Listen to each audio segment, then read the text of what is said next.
नमस्कार दोस्तों, मैं ललित सोनी दृष्टि आईएएस की एडिटोरियल एनालिसिस श्रृंखला में आपका स्वागत करता हूं। जैसा कि आपको पता होगा, अभी रिसेंटली सुप्रीम कोर्ट ने एक महत्वपूर्ण निर्णय दिया है और उस निर्णय में ये बात की गई है कि अगर किसी महिला को केवल इसलिए उसकी नौकरी से बर्खास्त कर दिया जाता है कि उसने शादी कर ली है, तो ऐसा निर्णय या कार्यस्थल का ऐसा निर्णय जो होगा वो असंवैधानिक होगा। जाहिर सी बात है कि अगर आप एक संस्था में काम कर रहे हैं और आपको केवल इसलिए वहां से निकाला जा रहा है कि आपने शादी कर ली है, तो आप कह सकते हैं कि ये एक मुद्दा तो बनता है।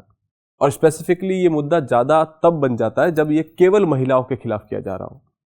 सुप्रीम कोर्ट ने ऐसे ही एक केस सुप्रीम कोर्ट के सामने आया और सुप्रीम कोर्ट ने उसमें अपनी जजमेंट दी और कहा कि ऐसा फैसला जो है असंवैधानिक होगा। आज के एडिटोरियल में हम लोग ऐसे ही एक फैसले के बारे में बात करने वाले हैं। आज के हमारे डिस्कशन का टॉपिक द हिंदू से लिया गया है। उसका टाइटल है एंडिंग डिस्क्रिमिनेशन, भेदभाव को खत्म करना। Work place must ensure fair treatment of woman employees. कार्यस्थल पर चाहे महिला एम्प्लॉय हो या पुरुष हो, उनको एक फेयर ट्रीटमेंट मिलना चाहिए, एक भेदभाव उनके साथ नहीं होना चाहिए। यही डिस्कशन आज हम लोग आगे बढ़ाएंगे। आगे बढ़ने से पहले इस आर्टिकल की रूपरेखा देख लेते हैं। जैसा कि मैंने बताया कि ये द हिंदू से लिया गया है और ये कॉलम आर्टिकल है। इसका मतलब है इसका कोई स्पेसिफिक राइटर मेंशन नहीं किया जाता है, इसका लेखक मेंशन नहीं किया जा रहा है। ये आप कह सकते हैं कि अखबार का अपना एक व्यू है, अखबार के एडिटर्स का अपना एक व्यू है। ठीक है, तो इस आर्टिकल के अंदर पहले यहाँ पे इनिशियली कुछ केस डिस्कस किया गया है, तो हम लोग उस केस के बारे में यहाँ पे बात करेंगे। उसके बाद यहाँ पे उसके इम्पैक्ट क्या है, इसके अलावा कुछ डेटा डिस्कस किया गया है, हम लोग वो भी देखेंगे। ठीक है, तो हम लोग सबसे पहले देखेंगे कि ये खबरों में है क्यों, तो जो कि मैंने आपको बता दिया, लेकिन हम लोग एक बार देख लेंगे खबरों में क्यों। उसके बाद लेख में क्या दृष्टिकोण पेश किया गया है, इसमें जो है एडिटर क्या कहना चाह रहा है, उसके बारे में बात करेंगे और फिर एक अभ्यास प्रश्न देखते हुए आर्टिकल को कंक्लूड करेंगे। ठीक है, चलिए तो स्टार्ट करते हैं आज का डिस्कशन हमारा। खबरों में क्यों है, क्योंकि न्यायालय ने केंद्र सरकार को पूर्व लेफ्टिनेंट और सैन्य नर्सिंग सेवा में स्थायी आयुक्त अधिकारी सुश्री जॉन को उनकी बर्खास्तगी की गलत और अवैध प्रकृति को उजागर करते हुए 8 सप्ताह के भीतर 60 लाख रुपए देने का निर्देश दिया है। ये 60 लाख रुपए एज ए मुआवजा देने की बात की गई है और ये कहा गया है कि ये जो उनको बर्खास्त किया गया था, इनकी बर्खास्तगी 1988 के अंदर हुई थी। उसके बाद ये मामला आगे बढ़ता है। उसके बाद 2016 में लखनऊ हाईकोर्ट भी अपना इस पे जजमेंट देता है। 2016 में जब लखनऊ हाईकोर्ट ने इसमें जजमेंट दिया, तो जजमेंट भी उन्होंने जो सेलिना जॉन के फेवर में दिया था। फिर उस जजमेंट को लेकर के भारत सरकार जो है सुप्रीम कोर्ट में अपील करती है और उस अपील के अंदर सुप्रीम कोर्ट ने कहा कि आपका जो फैसला है उनको बर्खास्त करने का वो असंवैधानिक था और उसके मुआवजे के तौर पर आपको 60 लाख रुपए देने पड़ेंगे। इसके अलावा भारत के सर्वोच्च न्यायालय ने महिलाओं की शादी करने पर दंडित करने के पुरातन और पितृसत्तात्मक नियमों को असंवैधानिक करार देते हुए उनकी कड़ी निंदा की है। अभी भी जब हम जिस सोसाइटी में रहते हैं, ये कहा जाता है कि ये पेट्रियार्कल सोसाइटी का एक सेटअप है। ठीक है, लेकिन आजकल जब हम रिसेंटली कुछ जजमेंट्स देखते हैं तो हमें ये लगता है कि हाँ, भेदभाव तो बहुत ज़्यादा है और अब वो टाइम आ चुका है कि हमें वो चीज़ें जो पितृसत्तात्मक है, या आप ये कह सकते हैं कि बहुत आर्काइक सोच रखती है, प्राचीन सोच रखती है, रूढ़िवादी सोच रखती है, उनसे बाहर आने की जरूरत है। और ऐसा ही एक फैसला हमारे सामने ये है। चलिए आर्टिकल पे बढ़ते हैं। तो जैसा कि मैंने बताया कि सुप्रीम कोर्ट ने ये फैसला दिया है कि ऐसे आर्काइक आइडियाज, आर्काइक व्यूज या फिर पेट्रियार्कल थिंकिंग के द्वारा बने गए रूल, उनको असंवैधानिक घोषित करना आवश्यक है, क्योंकि ये रूल्स जो है किसी ना किसी तरीके से एक भेदभाव को बढ़ावा दे रहे हैं। और सुप्रीम कोर्ट या फिर ऐसा कहें कि आज की सोसाइटी में ऐसे भेदभाव के लिए कोई जगह नहीं होनी चाहिए। ठीक है, तो सुप्रीम कोर्ट ने अपना फैसला दिया है और ये कहा है कि rules which penalize women employ for getting married are unconstitutional. सिर्फ शादी करने की वजह से आप उनको ये सजा दे रहे हैं कि आपको नौकरी से बर्खास्त कर दिया गया है, तो ऐसे जो रूल है वो असंवैधानिक है। किसी भी संस्था में अगर ऐसे रूल है वो असंवैधानिक घोषित किए जाएंगे।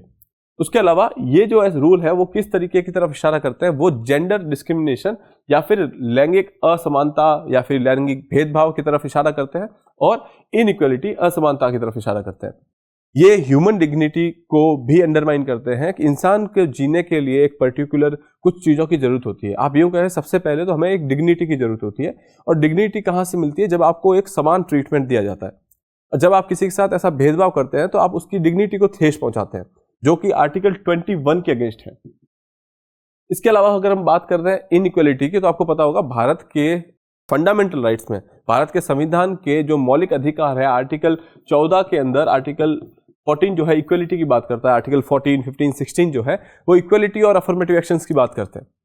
तो ऐसे में हम देखेंगे कि अगर किसी तरीके से जेंडर के आधार पर डिस्क्रिमिनेशन किया जाता है तो वो आर्टिकल 14, 15 और 16 के खिलाफ होता है।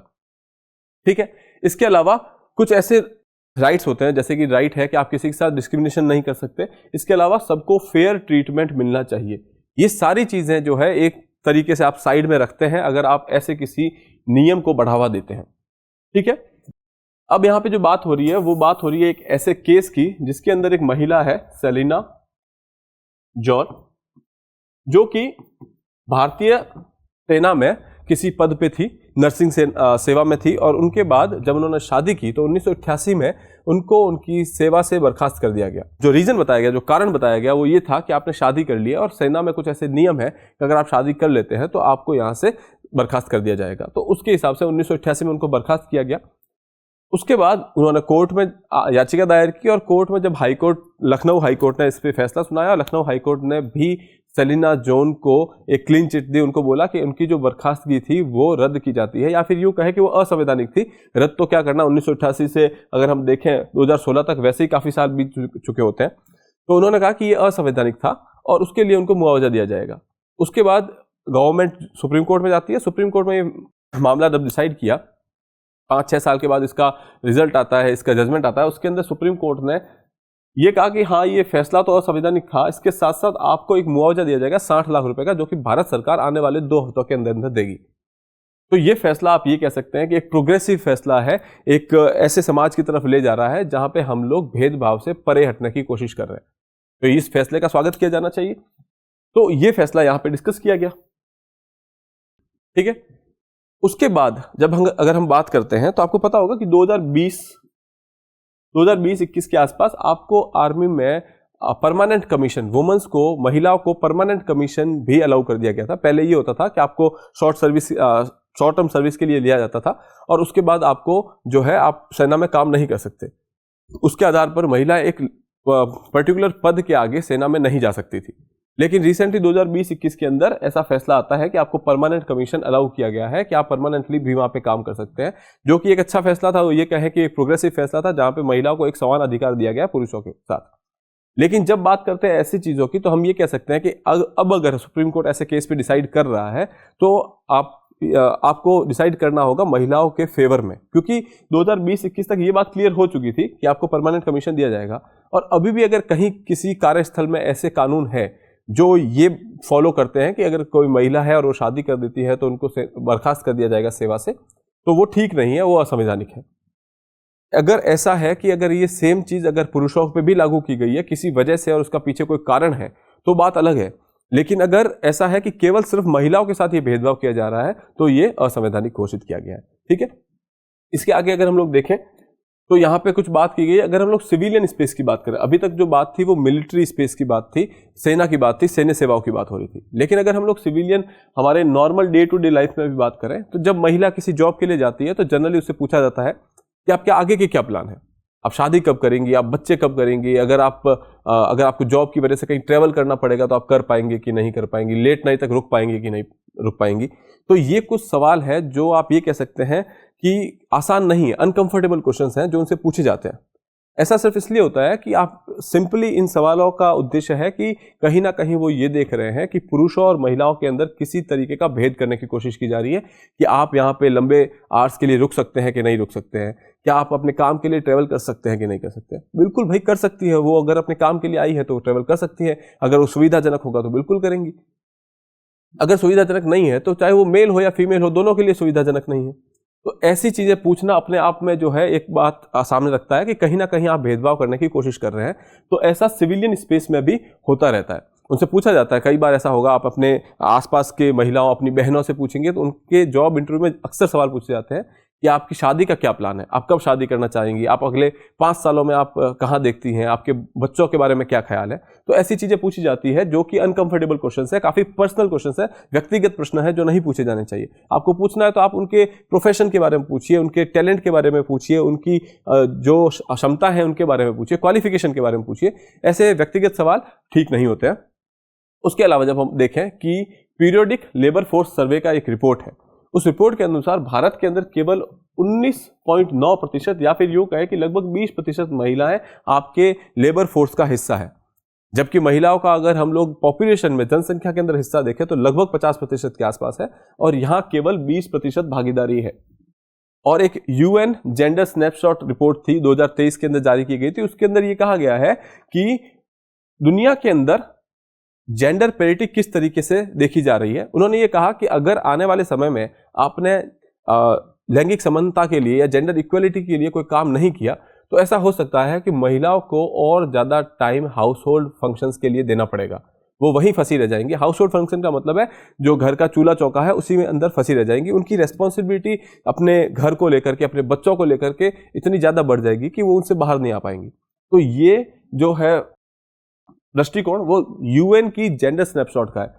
भारत के अलावा बाकी देशों में भी कुछ हालात इस तरीके की हैं कि महिलाओं पे ज़्यादा प्रेशर डाला जाता है, महिलाओं पे ज़्यादा रेस्पॉन्सिबिलिटीज डाली जाती है। अगर हम बात करें घरेलू चीज़ों की, डोमेस्टिक रेस्पॉन्सिबिलिटीज़ की, तो ज़्यादातर वो महिलाओं पे डाली जाती है। अब ये समय है कि हम वो रेस्पॉन्सिबिलिटी को शेयर करें महिला और पुरुष दोनों के बीच। अगर आप भाई 2 लोग हैं घर के अंदर और आपका घर है तो आपका दोनों का घर है, आपकी समान जिम्मेदारियां बनती है। तो इस वजह से ये सारी चीजें यहाँ पे डिस्कस की गई है। इस रिपोर्ट में पॉइंट आउट किया गया है कि if course correction measures are not taken the next generation of woman will still spend a disproportionate amount of time on household work. अगर आपने अभी कुछ नहीं किया तो मतलब एक डिस्प्रोपोर्शनेट अमाउंट ऑफ टाइम, बहुत ज्यादा वक्त उनका सिर्फ घरेलू कारों में बीत जाएगा।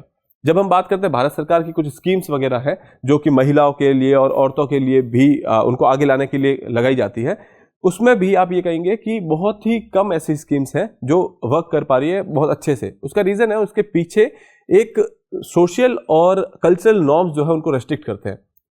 जैसे मान लीजिए जब हम ऐसी सोसाइटी में रहते हैं जो पितृसत्तात्मक है, तो सही बात है कि ये कहीं ना कहीं उनकी सोच के ऊपर प्रभाव डालेगी। तो सबसे पहले आपको जो करना होगा कि उस सोच को खत्म करना होगा। उसके लिए सबसे इंपॉर्टेंट है एजुकेशन। और जब हम एजुकेशन की बात करते हैं तो एजुकेशन में भी बहुत सारे ऐसे फैक्टर हैं जहाँ पे महिलाएं पीछे रहती है। अगर हम ग्रॉस एनरोलमेंट रेशियो की बात कर लें तो हाल में वो बढ़ने लगा है, लेकिन पहले कुछ ऐसे सीन थे जहाँ पे आप ये देखेंगे कि महिलाओं को स्कूल छोड़ना पड़ जाता था। बच्चियों को स्कूल छोड़ना इसलिए पड़ जाता था कि वहाँ पे उनको सुविधाएं नहीं मिल रही है, घर से स्कूल बहुत दूर है, या फिर सैनिटेशन की सुविधा नहीं है, वॉशरूम्स नहीं है। इन सब चीज़ों की वजह से उनको स्कूल छोड़े जाने पड़ते थे। तो अगर जब तक आपके पास ये एजुकेशन नहीं होगी, आप उस सोच से बाहर आने का एक ही जरिया है अवेयरनेस और एजुकेशन। जागरूकता और पढ़ाई एक ऐसा, शिक्षा और जागरूकता एक ऐसा जरिया है जिससे आप इस पितृसत्तात्मक सोच से बाहर आ सकते हैं। लेकिन अगर आप स्कूल ही नहीं जा पाएंगे तो आप उससे बाहर कैसे आ पाएंगे? तो ये कुछ ऐसी चीजें जो यहाँ पे डिस्कस की गई थी, ठीक है। और इसके बाद जो कंक्लूजन के तौर पे अगर हम बात करें तो यही कहा गया है कि सुप्रीम कोर्ट की जो रूलिंग है, ये ऑर्डर है, इसको सारे कार्यस्थलों पर अप्लाई करना चाहिए, ठीक है। और ये एक प्रोग्रेसिव डायरेक्शन में लिया गया निर्णय है, ठीक है। तो मोस्टली अगर हमारी चर्चा को हम कुछ बिंदुओं में देखना चाहें तो हमने देखा कि सुप्रीम कोर्ट का फैसला क्या था। सेना में लैंगिक समानता को लेकर के बातें की गई है कि सेना में कहीं ना कहीं कुछ ऐसे रूल्स थे जो समानता के खिलाफ थे, लेकिन अभी परमानेंट कमीशन वगैरह मिल गया। दूसरा, इस ऑर्डर के बाद आप ये कह सकते हैं कि काफी समानता देखने को मिलेगी। उसके अलावा नागरिक रोजगार, सिविल अपॉर्चुनिटीज होते हैं, उसके अंदर भी हमने बात की कि कैसे महिलाओं को आपत्तिजनक सवाल पूछे जाते हैं, एक ये हो गया। उसके बाद जो आपकी लेबर फोर्स पार्टिसिपेशन है उसके बारे में हमने बात की। लड़कियों की शिक्षा को लेकर बात की कि बहुत सारी चीजें हैं जिसकी वजह से, कुछ सामाजिक कारक है जिसकी वजह से वो शिक्षा प्रभावित होती है। उसके बाद लैंगिक समानता पर वैश्विक परिप्रेक्ष्य, जहां पे हमने यूएन रिपोर्ट स्नैपशॉट या फिर यूएन जेंडर स्नैपशॉट के बारे में बात की। उसके बाद सरकारी योजनाएं और सांस्कृतिक मानदंड कैसे उन योजनाओं को प्रभावित करते हैं, उसके बारे में हमने बात की।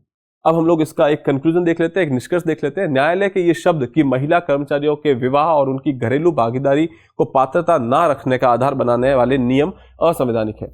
अगर कोई ऐसा नियम है जो ये कहता है कि अगर महिला किसी घरेलू मतलब रेस्पॉन्सिबिलिटी या जिम्मेदारी में फंसी है या शादी कर लेती है तो उनको बर्खास्त कर दिया जाएगा, तो ऐसे नियम जो है असंवैधानिक होंगे। सभी संगठनों को सुने जाने चाहिए ताकि कार्यस्थल पर एक समर्थक बन सके और बाधा नहीं हो। वहां पे यहाँ पे ये कहा जा रहा है कि जो वर्क प्लेस है वो आपका एक इनेबलर की तरह काम करे, वो आपको आगे बढ़ाने के लिए काम करे, ना कि आपको रोकने के लिए, ठीक है। तो ये हमारा निष्कर्ष था और अब हम एक अभ्यास प्रश्न देख लेंगे। पीरियोडिक लेबर फोर्स सर्वे के आंकड़ों के अनुसार भारत में महिलाओं के श्रम बल में भागीदारी दर अनुमानित क्या है? जब हमने periodic labour force survey report की बात की तो हम यहाँ पे बात कर रहे हैं कि उस लेबर फोर्स में महिलाओं का कितना कंट्रीब्यूशन है, कितना योगदान है। आपके ऑप्शन है 33%, 51.3%, 19.9% और 47%। आपको इसका जवाब जो है कमेंट बॉक्स में देना है। इसी के साथ मैं आपसे विदा लूंगा। अगर आपने ये चैनल नहीं सब्सक्राइब किया है तो प्लीज इसे सब्सक्राइब कर दीजिए। धन्यवाद। डियर व्यूअर्स, अपने एग्जाम की तैयारी को और बेहतर करने के लिए हमारे चैनल को लाइक, शेयर और सब्सक्राइब करना न भूलें।